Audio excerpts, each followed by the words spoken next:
Gracias, Padre. Amén.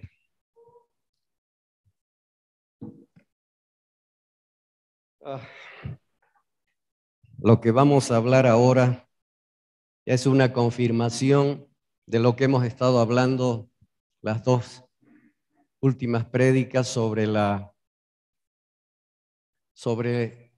lepra, sobre el pecado, todo eso. ¿Y por qué insistimos en hablar una y otra vez? ¿Saben qué? El pecado es lo que arruina nuestras vidas, hemos dicho.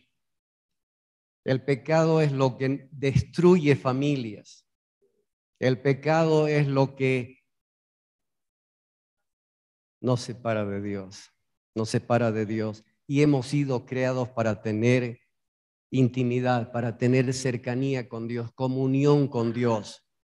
Sí, el pecado realmente es peor que la droga, es peor que la droga.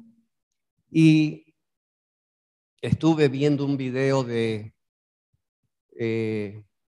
Charles Spurgeon, que es el príncipe de los predicadores de todos los tiempos. Es uno de los predicadores más grandes de todos los tiempos. Le llaman el príncipe de los predicadores. Y realmente dije yo, esto es una confirmación de lo que hemos estado hablando sobre la lepra, de ser sanados, de ser curados de la lepra del pecado. Y en el único lugar donde podemos ser sanados, restaurados, curados, es a los pies de la cruz de Cristo. Vamos a ver, es una confirmación de lo que hemos estado hablando. La prédica se llama "Por sus llagas somos nosotros curados. Por sus llagas somos nosotros sanados". Isaías 53:5, por favor.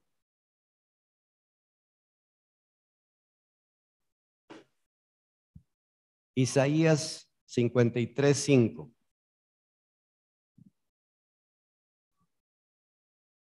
Isaías 53:5. Dice, mas él, ¿quién? Cristo. Mas él herido fue por nuestras rebeliones, molido por nuestros pecados. El castigo de nuestra paz fue sobre él, sobre Cristo. ¿Y por qué? Por su llaga fuimos nosotros curados. Por su llaga fuimos nosotros curados. Aquí en esta versión dice, pero él fue traspasado por nuestras rebeliones y aplastado por nuestros pecados. Fue golpeado para que nosotros estuviéramos en paz, fue azotado para que pudiéramos ser sanados. ¿Y por qué compartimos esto? ¿Saben qué? Estuvimos viendo un video ¿se acuerdan de Julio Melgar? Y ahí una cantante que hay, Cristín Di Clario, estaba usando este pasaje. ¿Para qué? Para la sanidad física, pero este pasaje tiene que ser usado para la sanidad espiritual, para el perdón de los pecados, no manipular y no ponerlo en un lugar incorrecto. Y ella decía y declaraba, y ordenamos, porque Julio Melgar estaba con cáncer, y ordenamos que el cáncer se vaya en el nombre de Jesús. Miren cómo se tuercen de los curanderos de la fe, de los mercaderes de la fe. Eso es lo que hacen. Sacan de contexto el pasaje y lo aplican para sus propios fines. Este pasaje no es aplicado. Dios sana, sí, Dios sana, pero Él sana como Él quiere, según su voluntad. Él sana, sí. Por favor, no estamos en contra de la sanidad, pero este pasaje es exclusivamente ¿para qué? Para que seamos perdonados, para ser redimidos, para ser salvados, como hablábamos de Naamán, ¿se acuerdan? Sí. Entonces, por sus llagas nosotros, igual veía una canción que pusieron que decían, y nosotros ordenamos, y nosotros proclamamos, y nosotros que se vaya tal enfermedad, que se vaya tal otra, como si nosotros le vamos a ordenar a Dios que sane a alguien, o vamos a ordenar a la enfermedad. Es como cuando esos vinieron un grupo que querían hacer lo mismo que Pedro, que Pablo, de echar fuera demonios, y empiezan a reprender al demonio, ¿no? A los demonios. ¿Y qué hicieron los demonios? Porque no lo hicieron en el nombre de Jesús, no hicieron con el permiso del Señor, los demonios lo hicieron escapar desnudos. Eso es lo que pasa. Por favor, debemos entender cómo es la palabra, en qué contexto estamos hablando. Bueno, y esto habla uno de los más grandes predicadores de todos los tiempos, que dice: mas el herido fue por nuestras rebeliones, molido por nuestros pecados. El castigo de nuestra paz fue sobre él, y por su llaga fuimos nosotros curados. Este predicador dice en el video que vimos, que se llama Por sus llagas fuimos nosotros curados, dice: una persona que estaba profundamente preocupada por la salvación de su alma, dijo: la vida eterna debe ser centrada en esta palabra de Dios, o sea, de Isaías 53:5. Esta persona leyó casi todos los libros del Antiguo Testamento y no encontraba consuelo. Hasta que llegó a Isaías 53 y dijo: aquí está la curación para mi alma enferma de pecado, y ahora veo cómo la puedo recibir por medio del sufrimiento del Señor Jesucristo. He sido curado, he sido sanado, he sido salvado. Bendito sea su santo nombre. Dios considera el pecado como una enfermedad. Gracias a Dios que considera como una enfermedad. ¿Por qué? Por medio de los sufrimientos de nuestro Señor, el pecado es perdonado y somos liberados del poder del mal. Esto es visto como la sanidad, como la curación de una enfermedad mental.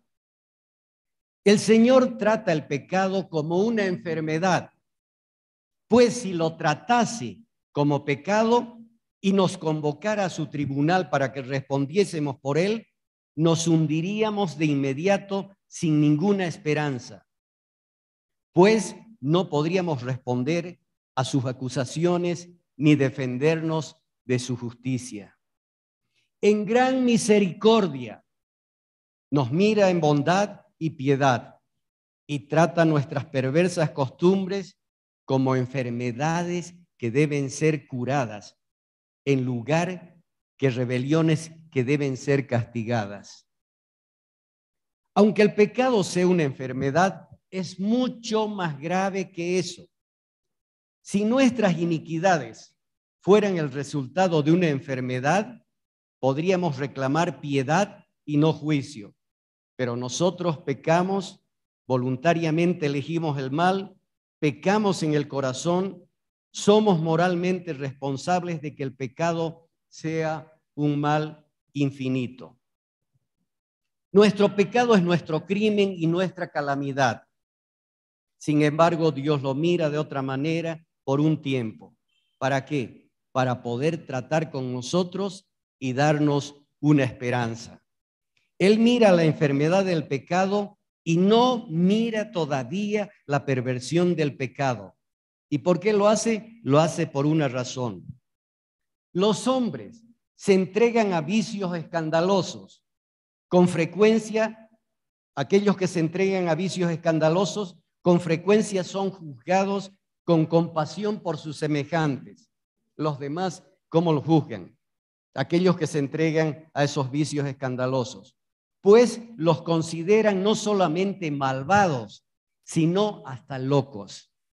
¿No ve que dice? Esos criminales en serie Dicen, no, está loco, está mal de la cabeza, es un desquiciado. Hemos hablado también acerca de la envidia, acerca de los celos, que es tener, o sea, esas personas celosas, esas personas envidiosas, son como psicópatas, son dementes.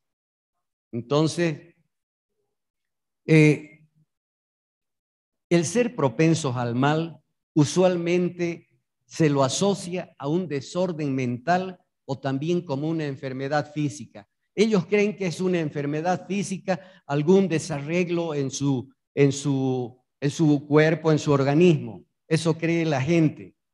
Pero el pecado es una enfermedad espiritual de la peor clase.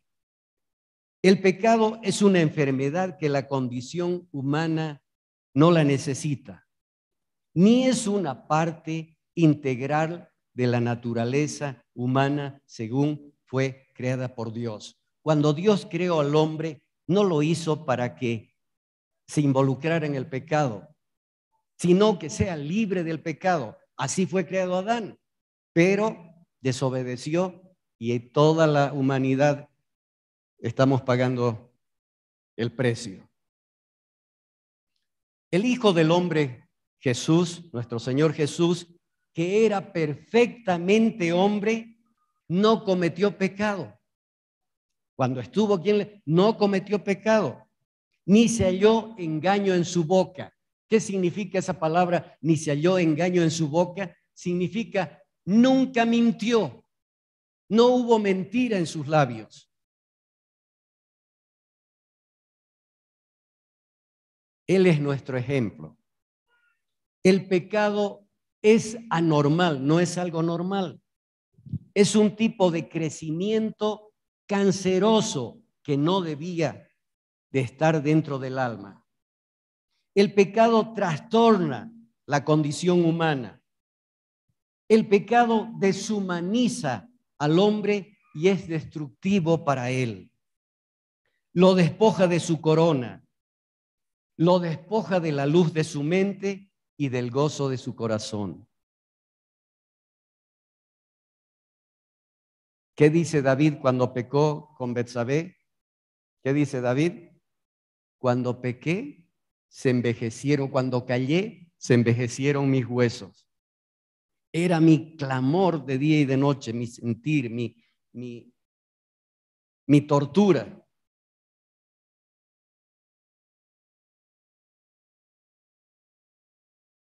Podríamos mencionar muchas enfermedades atroces, enfermedades naturales, que son destructivas para el hombre, pero la mayor de ellas es el pecado. El pecado es el huevo fatal del cual han salido las otras enfermedades. ¿Se acuerdan? Creo que hemos compartido huevos de áspides. Es como los huevos de serpientes que se anidan a veces en la mente y luego da luz a las serpientes, ¿no es cierto? Sí. Porque empieza.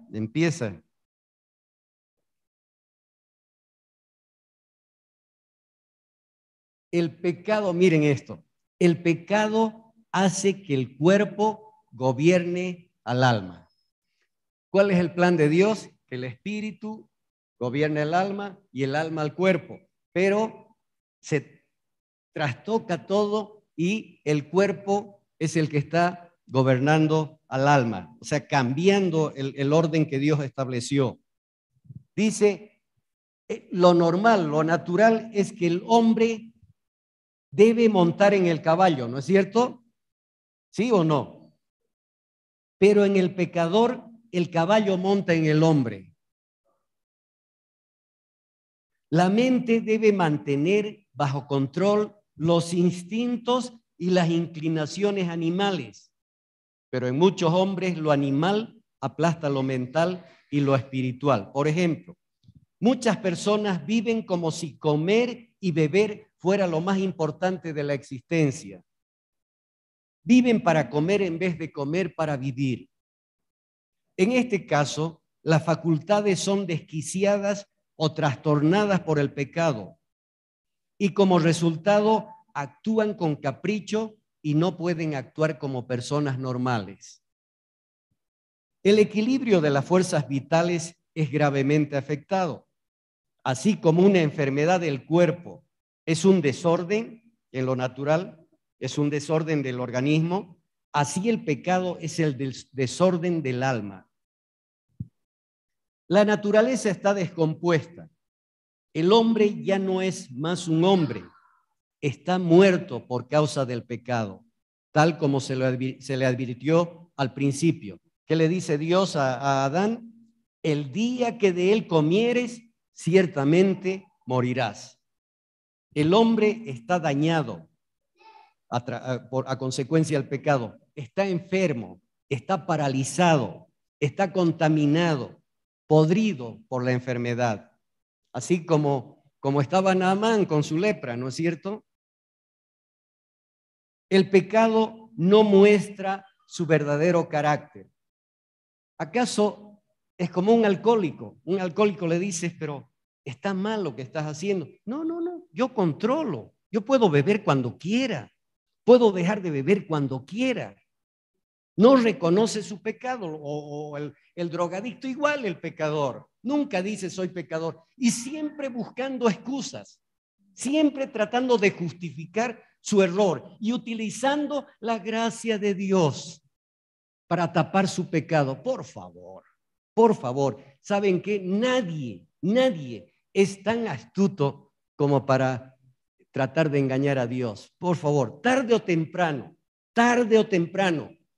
el pecador va a ser avergonzado. Dios va a sacar a luz y va a ser avergonzado. Nadie puede ocultar las cosas. Y aún las motivaciones por las cuales decimos. ¿Cuántas veces hemos utilizado el que se cree libre de culpa que lance la primera piedra? Por favor, por favor. En lugar de decir, sí, Señor, he pecado contra el cielo y contra ti, perdona, Señor. El que abusa de la gracia no tiene el Espíritu de Dios.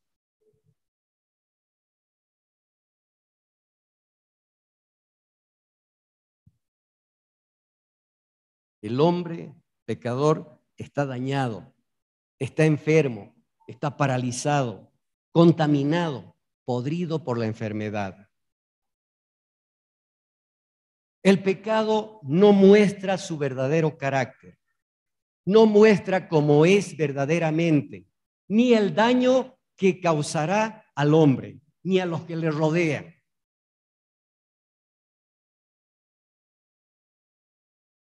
Cuando pecamos, ¿acaso discernimos? Ah, no, es que esto me va a llevar a tal cosa y otra, y voy a hacer sufrir a mi familia y voy a hacer sufrir a este. Y ¿hacemos eso? ¿Saben qué? Como bestias vamos hacia el pecado. No reconocemos.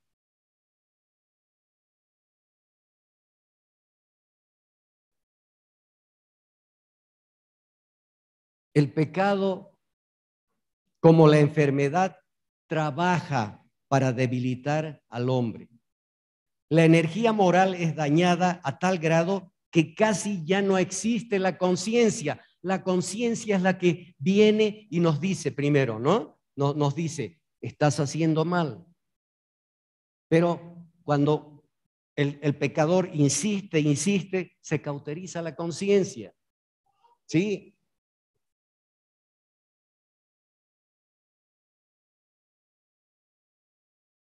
Casi ya no existe la conciencia, porque esta es gradualmente arruinada.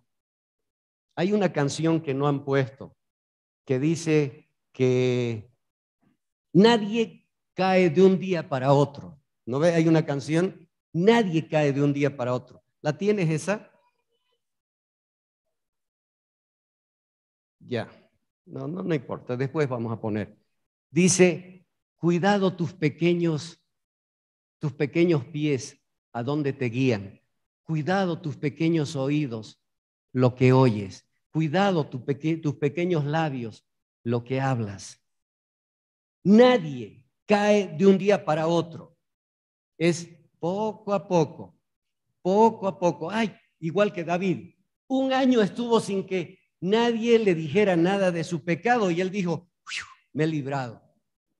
Pero ¿saben qué? Él iba así, David iba así, más abajo, más abajo, más abajo, hasta que vino un profeta y le dijo, en la misericordia y la gracia de Dios, tú eres ese hombre. Lo que tú hiciste en secreto, yo lo haré en público, le dice Dios. Y creemos que nos burlamos de Dios. Por favor, por favor.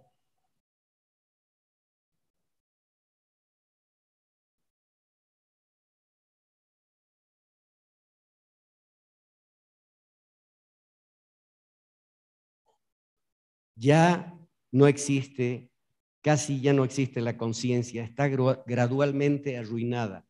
El entendimiento ha sido paralizado por el mal y la voluntad ya no puede hacer el bien. Aunque, escuchen, la voluntad, nuestra voluntad ya no puede hacer el bien, porque el pecado, como hemos dicho cuando compartimos sobre el pecado, es como un huracán, es como un tsunami que viene y arrastra todo. La persona ya no puede hacer el bien, la voluntad no puede hacer el bien, pero esa voluntad está vigorosa para el mal.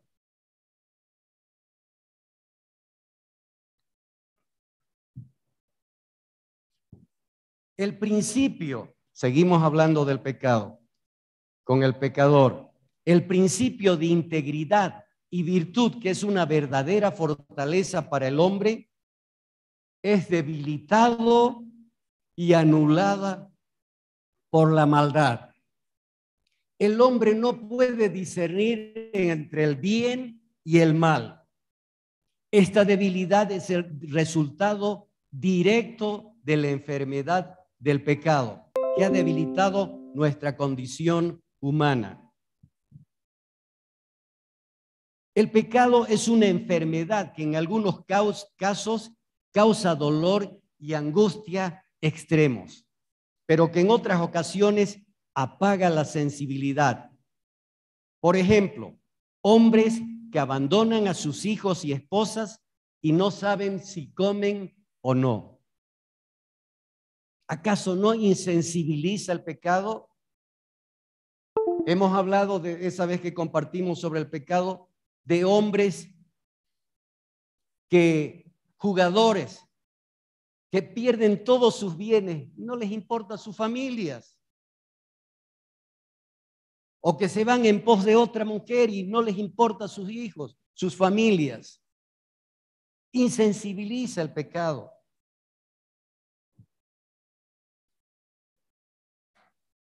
A menudo sucede que entre más pecador sea un hombre, menos consciente está de su condición.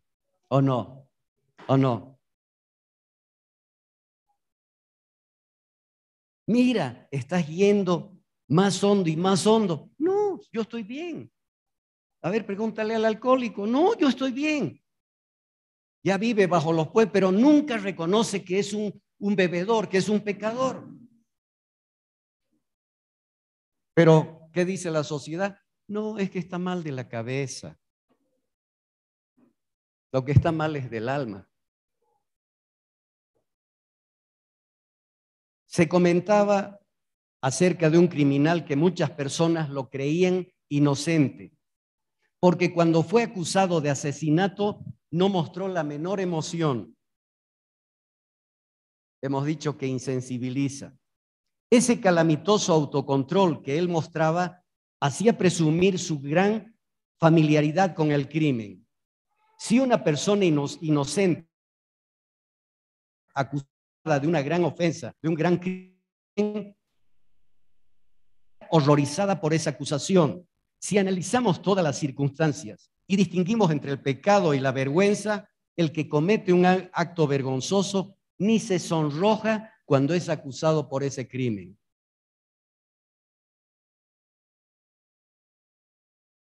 Entre más profundamente se hunda un hombre en el pecado, menos reconocerá que sea pecado. Igual que un hombre que consume opio, un drogadicto. El drogadicto cada día va consumiendo más y más mayores dosis de droga, ya sea cocaína, opio, lo que sea. Cada día es más hondo, más hondo. De la misma manera, el pecador adquiere el poder de consumir mayores y mayores dosis de pecado, ¿o no? El pecador se va hundiendo más. Como dice, el pecado se perfecciona a tal punto que aquella dosis como el drogadicto o el pecador mataría a 100 hombres, pero a esa persona solo tiene un ligero efecto en él. Un hombre que miente con facilidad difícilmente está consciente de la degradación moral que muestra en su ser un mentiroso, aunque tenga vergüenza que lo llamen mentiroso. Uno de los peores puntos de esta enfermedad del pecado es que hunde el entendimiento en un estupor y causa parálisis de la conciencia. Y muy pronto el pecado causará dolor, igual que las otras enfermedades que hereda la carne en lo natural. La conciencia despertará un día y su alma culpable se llenará de turbación y alarma. Si no en este mundo, pero sí en el venidero. Ahí se verá qué cosa tan terrible es ofender o actuar en contra de la ley del Señor. Dios es el mejor juez de la pureza. ¿Por qué? Porque Él es 3 veces santo, santo, santo, santo es el Señor, dice, y no puede soportar el pecado. El Señor aparta de sí el pecado con aborrecimiento y prepara un lugar en el que los inmundos terminales serán encerrados solos. Dios no morará con esos individuos y tampoco podrán morar con Él en el cielo. Así como los hombres deben apartar a los leprosos y aislarlos, así la justicia de Dios debe dejar fuera del mundo celestial todo aquello que la corrompa. Los hombres que viven en el pecado en realidad no viven verdaderamente. Como dice la Escritura, los tales están muertos, aunque vivan. Mientras continuamos en el pecado, no podremos servir a Dios en la tierra, ni podremos esperar gozar de Él para siempre allá arriba. Somos incapaces de tener comunión con los espíritus perfectos y con el propio Dios. La pérdida de esta comunión es el mayor de todos los males, la comunión con Dios. Esta enfermedad es fatal. ¿Acaso no está escrito que dice en la palabra de Dios, el alma que pecare, esa morirá? También dice, el pecado siendo consumado, da luz ¿a qué? A la muerte. No hay esperanza de vida eterna. Escuchen, no hay esperanza de vida eterna para nadie a menos que el pecado sea quitado. Los hombres malvados se tornan peores y peores. El carácter continuará desarrollándose y madurando, y así el pecador se volverá más y más corrupto como resultado de su muerte espiritual. Si ustedes rechazan a Cristo, dice, el pecado será la muerte de su paz, de su gozo, de sus expectativas, de sus esperanzas, y de esta manera será la muerte de todo lo que vale la pena tener.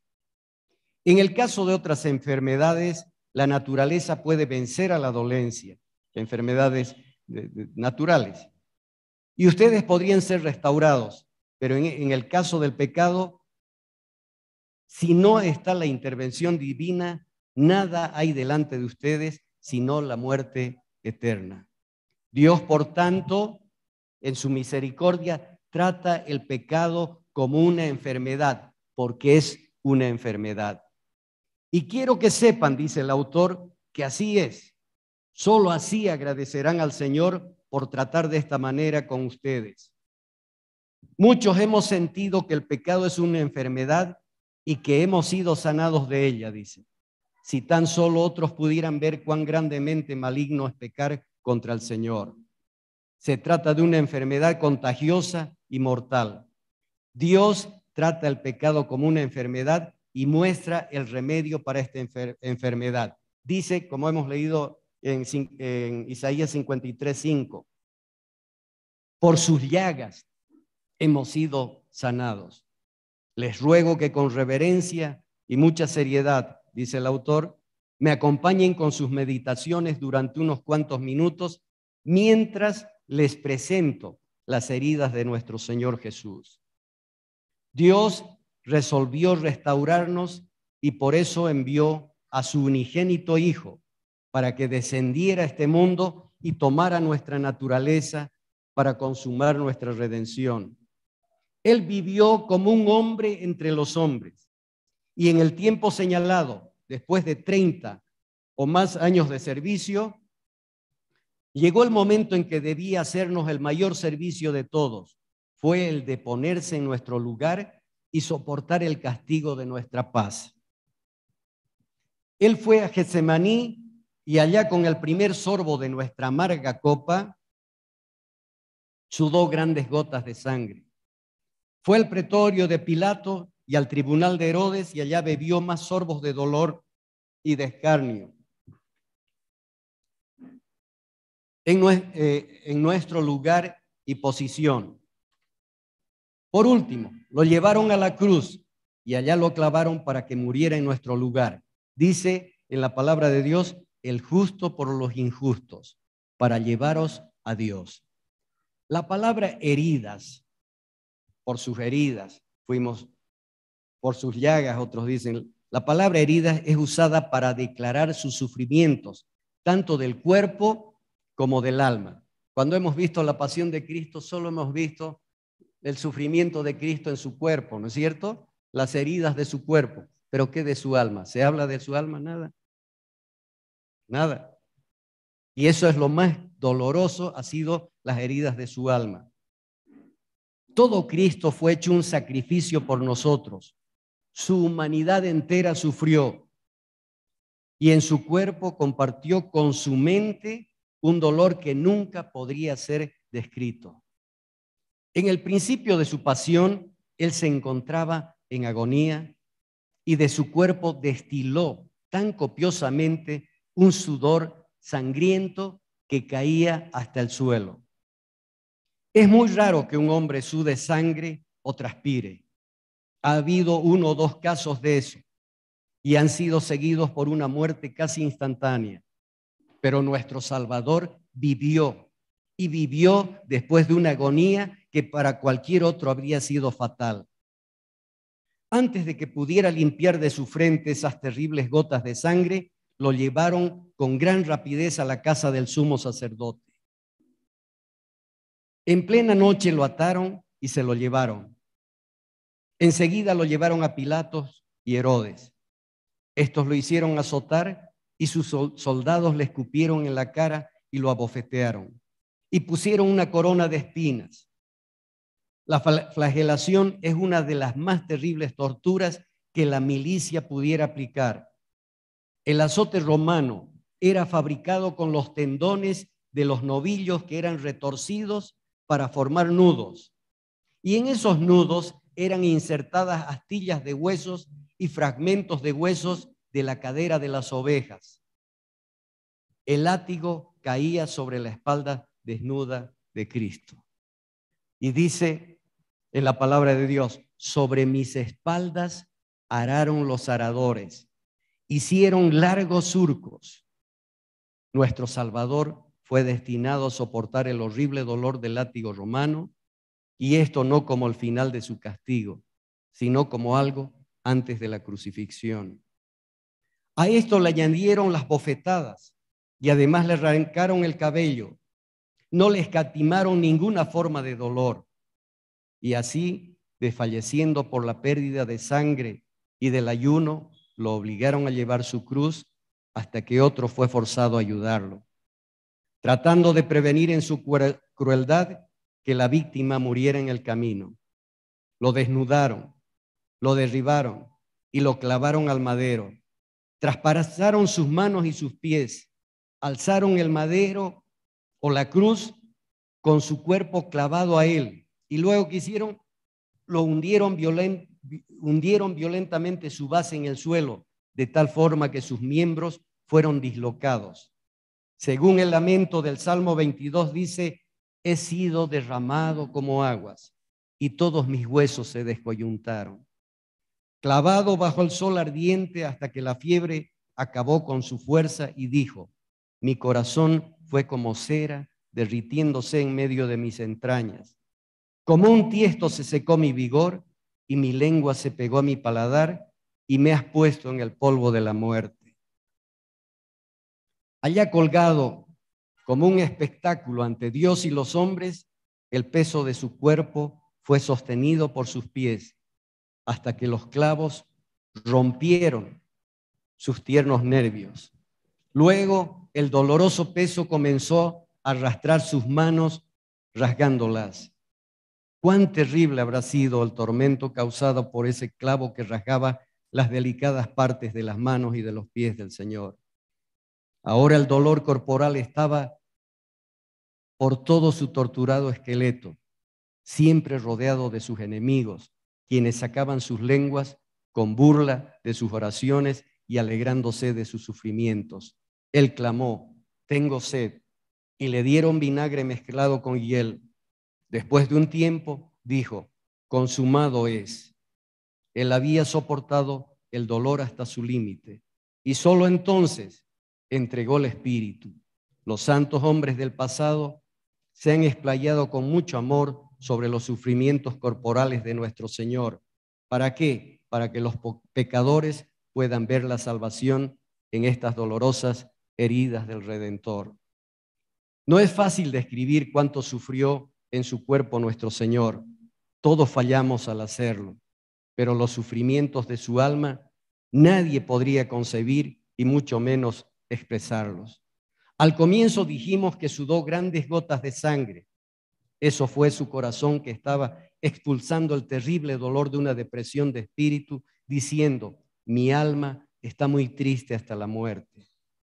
La traición de Judas y la deserción de los 12 afligieron a nuestro Señor, pero el peso de nuestro pecado fue la pasión real de su corazón.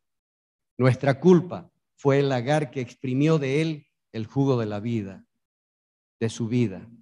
Cuando estaba clavado en la cruz, soportó lo que ningún mártir hubiera podido soportar jamás, pues los mártires al morir fueron sostenidos de tal manera por Dios que se regocijaban en medio de su dolor. Pero nuestro Redentor fue abandonado por su Padre hasta el punto de clamar, Dios mío, ¿por qué me has desamparado? Ese fue el más amargo clamor de todos, la mayor profundidad de su insondable dolor. Sin embargo, era necesario que fuera desamparado, porque Dios ha de volver su espalda al pecado y consecuentemente hubo de dar la espalda a aquel que fue hecho pecado por nosotros. El alma de aquel grandioso sustituto experimentó un horror de sufrimiento, en lugar de aquel horror del infierno en el que los pecadores habrían sido sumergidos si él no les hubiera quitado el pecado, cargando con él, y no hubiera sido hecho maldición por ellos. Está escrito, maldito todo aquel que es colgado en un madero. Pero, ¿quién sabe lo que significa esa maldición? El remedio por los pecados nuestros es encontrado en los sufrimientos sustitutos del Señor Jesús y únicamente en ellos. Estas heridas del Señor Jesús fueron sufridas por nosotros. Ustedes preguntan, ¿hay algo que debamos hacer para quitar la culpa del pecado? El autor dice, yo les respondo, no tienen que hacer absolutamente nada.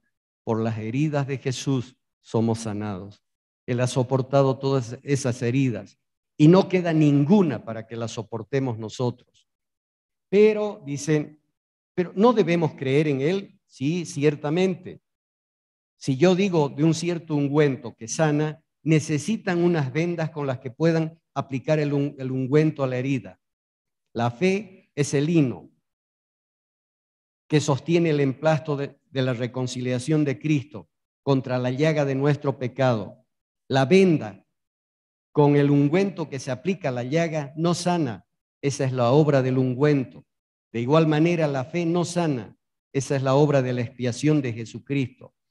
Alguien puede decir, pero seguramente de hacer algo o sufrir algo.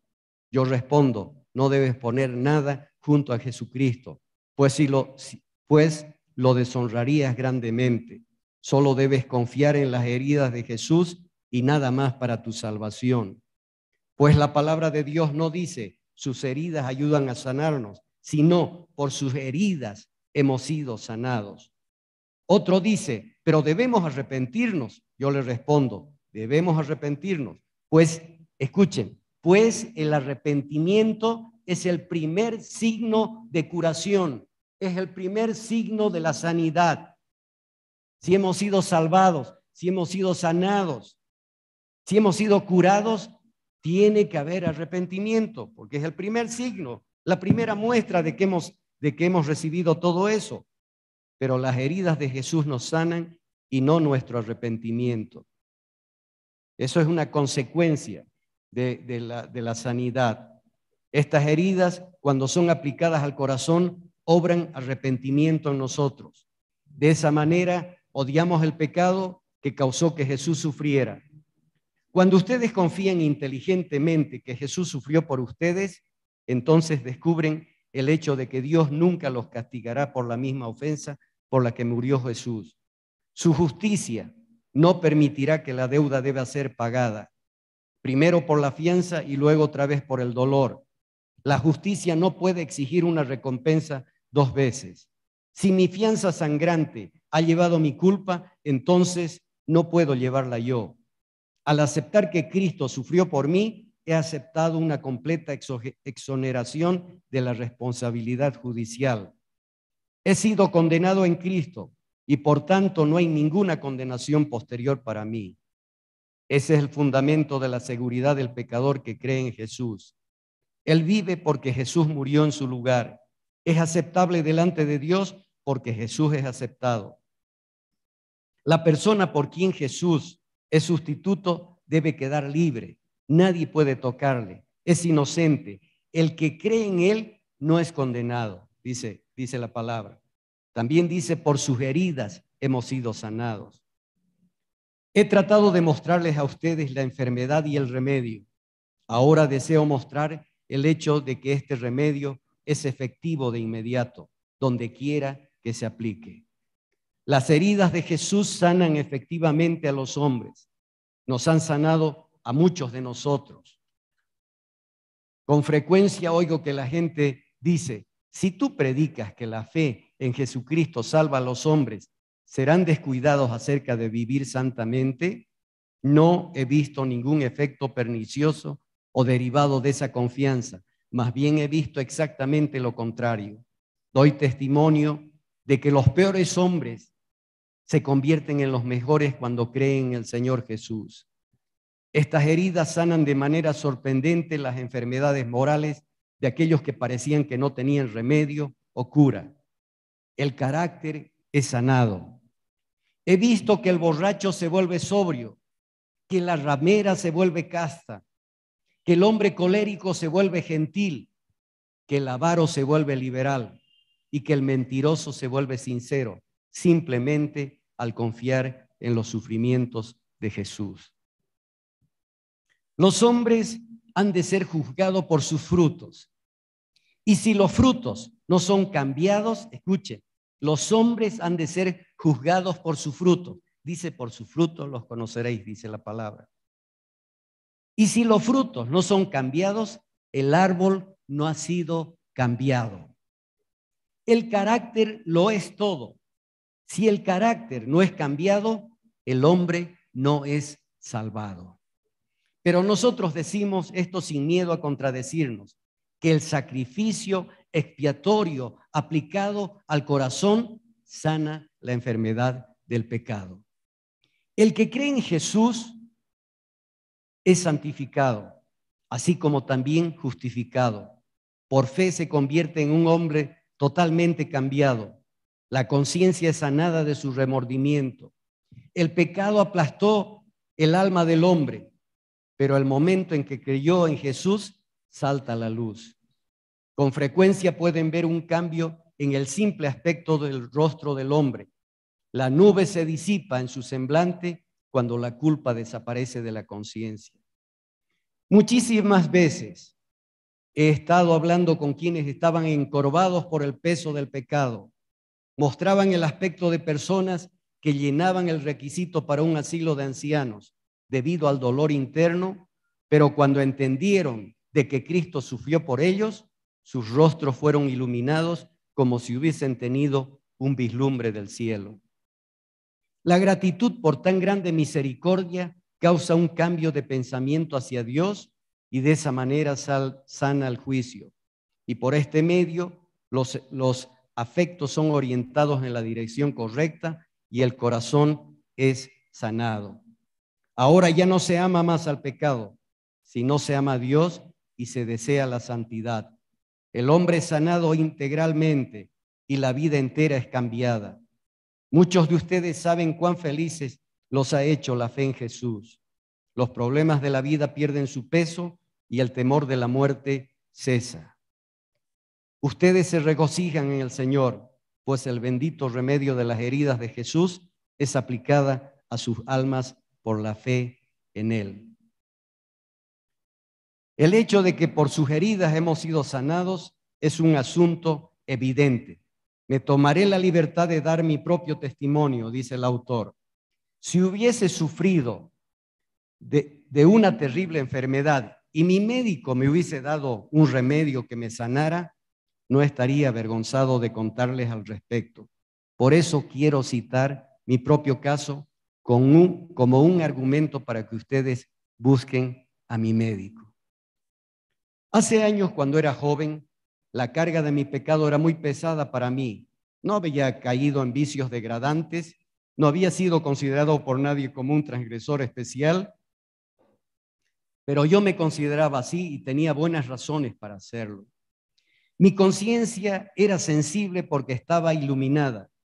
Yo juzgaba que habiendo tenido un padre piadoso y una madre llena de oración y habiendo sido criado en los caminos de la piedad y mucha luz, había un mayor grado de culpa en mi pecado que en el de otras personas que eran mis compañeros juveniles, pues no habían disfrutado de mis ventajas, de tener una madre llena de oración y un padre piadoso.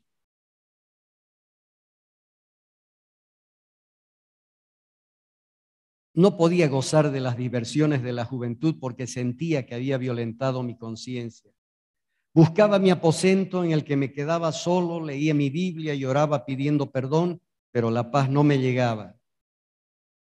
Me despertaba temprano en la mañana y leía los libros religiosos que podía encontrar, deseando ser liberado de mi carga de pecado. El abatimiento de mi alma era muy grande. Yo había escogido la muerte en lugar de la vida. Trataba de hacer lo mejor que podía y comportarme correctamente, pero a mi propio juicio me volvía peor y peor. Me sentía más y más deprimido. Asistía a todo lugar de adoración a mi alcance, pero no había nada que me proporcionara un consuelo duradero. Hasta que oí hablar a un simple predicador del Evangelio sobre el tema que decía: mirad a mí y sed salvos todos los términos de la tierra.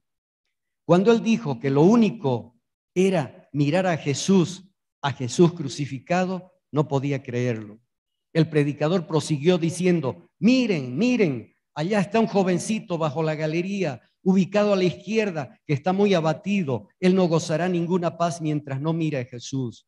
Y luego clamó: mira, mira. Y yo en efecto miré. Y en un instante me vino el alivio y sentí un gozo tan desbordante que hubiera podido ponerme de pie y gritar: aleluya, gloria sea a Dios, porque he sido liberado de la carga de mi pecado. Muchos días han pasado desde entonces, pero mi fe me ha sostenido y me ha forzado a declarar la historia de la gracia inmerecida y del amor agonizante. Desde que por la fe vi el torrente que generaban sus sangrantes heridas, el amor redentor ha sido mi tema y lo será hasta que muera. Yo espero poder incorporarme en mi cama en mis últimas horas y dar testimonio de las heridas que me sanaron. Espero que algunos jóvenes y también ancianos que me preceden quieran de inmediato probar este remedio. Es bueno para todos y para todas las edades. Por sus heridas hemos sido sanados. Miles y miles de nosotros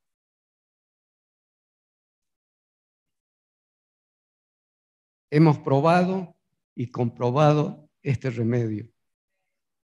Hablamos de lo que sabemos y damos testimonio de lo que hemos visto.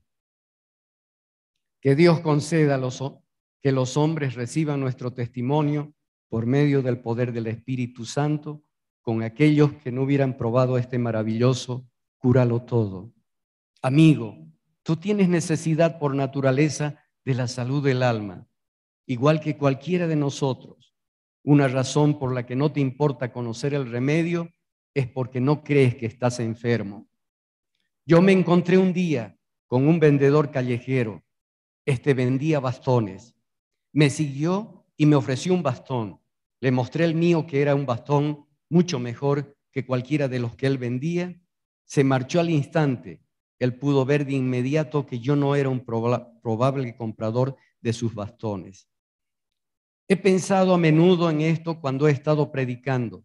Yo les muestro a los hombres la justicia del Señor Jesús, pero ellos me muestran la suya propia, y toda esperanza de tratar con ellos se esfuma. A menos que yo pueda demostrarles que su justicia es despreciable, no buscarán la justicia que es por la fe. O que el Señor quiera mostrarles sus enfermedades y entonces quieran ustedes el remedio. Pudiera ser que a ustedes no les importe oír del Señor Jesucristo.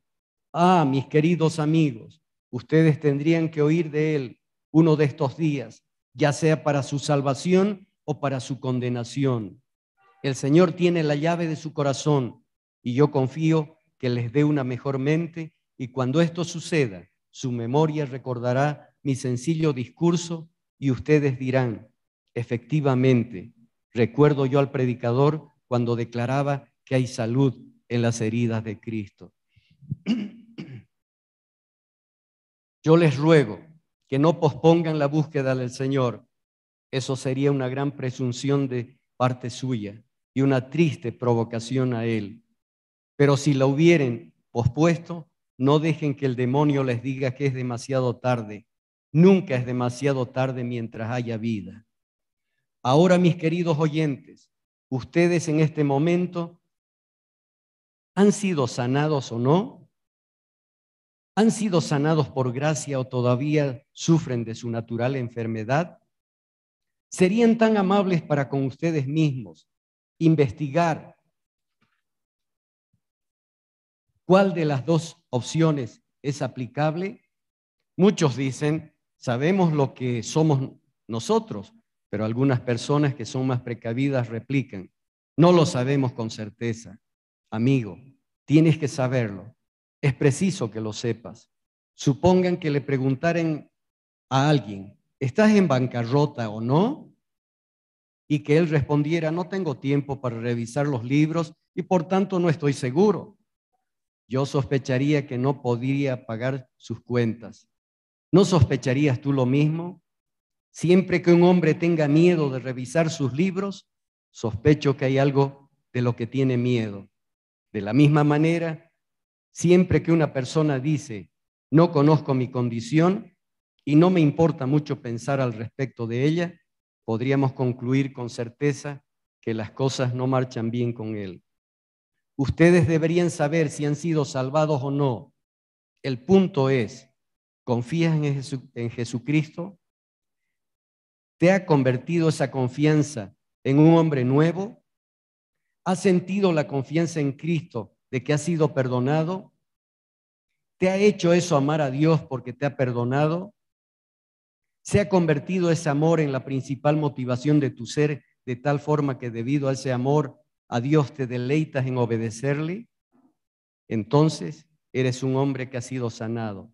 Si no crees en Jesús, ten la certeza de que todavía no has sido sanado, y yo oro para que mires a mi texto hasta que seas conducido a decir por gracia, he sido sanado, pues he confiado en las heridas de Jesús.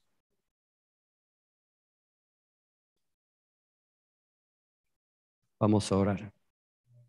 Padre, en el nombre de Jesús, Señor, gracias te damos, Señor, por tu palabra, gracias por este siervo que tú has usado, Señor. Gracias, Señor, por estas palabras, Dios, que nos llevan, Señor, al pie de la cruz, Señor, a mirar tu sufrimiento, Señor, para ser sanados de nuestros pecados, de nuestras iniquidades, Señor. Líbranos del orgullo, Señor, de pretender que no hemos pecado, Señor. Tu palabra dice que el que dice que no tiene pecado es un mentiroso, Señor. Y tú, Señor, no eres mentiroso para decir eso, Señor. Tu palabra dice que justo no hay uno, Señor, sino es a través de tu justicia, Señor. Llévanos, Señor. Confesamos, Señor. Padre Dios, confesamos tu palabra que dice, Señor, por tus llagas, Señor, hemos sido curados de nuestros pecados, de nuestras iniquidades, Señor. Llévanos, Señor, a ese lugar, Dios, que veamos a ti todo ese gran sufrimiento tuyo, Señor. Desde el Getsemaní, Señor, llévanos, Señor. Cuánto has sufrido, Señor. Cuánto has sufrido por nosotros, Señor. Nuestras iniquidades, nuestros pecados han sido cargados sobre tu hombro, Señor. Aún tú sufriste la separación del Padre. El Padre te desamparó, Señor. Por nosotros, Señor.